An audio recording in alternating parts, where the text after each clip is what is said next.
اس دوست کا گلہ کر رہے ہو جو دھوکہ دے گیا، گلہ اپنی عقل کا کرو جو دھوکے باز کو دوست سمجھتے رہے۔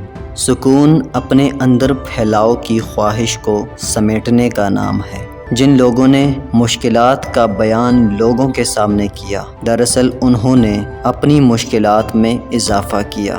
ہم اگر زبان کی پھیلائی ہوئی مصیبتوں کا جائزہ لیں تو معلوم ہوگا کہ خاموشی میں کتنی راحت ہے۔ کسی انسان کے کم ظرف ہونے کے لیے اتنا ہی کافی ہے کہ وہ اپنی زبان سے اپنی تعریف کرنے پر مجبور ہو۔ مرنے والا اس وقت مرتا ہے جب اسے یاد کرنے والا مر جائے۔ بدتمیز ہونا بد مزاج ہونے سے زیادہ خطرناک ہے۔ زندگی آغاز سے پہلے بھی تھی اور انجام کے بعد بھی ہوگی۔ زندگی تو بس زندگی ہے، اس کا یوم پیدائش اور اس کا یوم وصال کسے معلوم۔ اللہ کے محبوب اور اللہ کے ولی کسی سے ایک دفعہ تعلق قائم کرنے کے بعد اس تعلق کو توڑتے نہیں بلکہ بازو پکڑنے کی لاج رکھتے ہیں۔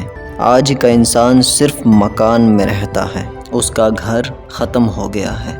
ایک انسان کے بااعتماد ہونے کے لیے یہی حقیقت کافی ہے کہ اس سے پہلے نہ تو کوئی اس جیسا دنیا میں آیا اور نہ اس کے بعد اس جیسا آئے گا۔ یہ عظیم انفرادیت بہت بڑا نصیب ہے۔ کوشش کو اگر ہاتھی کہہ لیا جائے تو نصیحت ابابیل کی کنکری ہے۔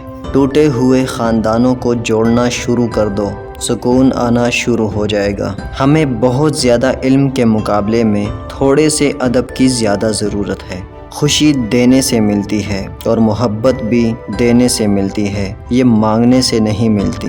تنہائی کے مسافر بیمار روحوں کی طرح اذیت کی منزلیں طے کرتے ہیں۔